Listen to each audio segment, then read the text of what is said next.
1985 साल सीमाचलम परिसरात दरवर्षीप्रमाणे रथोत्सव मोठ्या थाटात सुरू होता. हजारो भक्त रथ ओढत होते. ढोल ताशे, शंख आणि जयजयकाराने सारा डोंगर दणाणला होता.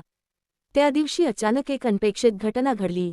रथ मुख्य रस्त्यावरून खाली आणताना अचानक रथ थांबला. दोरी ओढत असलेले शेकडो लोक पूर्ण ताकदीने ओढत होते, पण रथ एक इंचही हालत नव्हता. भक्त गोंधळले. इतक्या वर्षांत अशा प्रकारे रथ कधीच थांबला नव्हता. पुजारी आले आणि म्हणाले, देव रस्ता बंद करत नाहीत, काहीतरी संदेश द्यायचा असेल.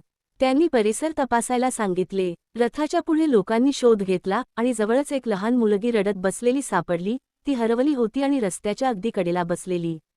जर रथ पुढे गेला असता तर त्या मुलीला गंभीर इजा झाली असती. मुलगी सुरक्षित बाहेर आणल्यावर पुजारी म्हणाले, आता रथ हलवा. आश्चर्य म्हणजे रथ पुन्हा हलू लागला. त्या शेकडो लोकांना एकही अतिरिक्त जोर द्यावा लागला नाही.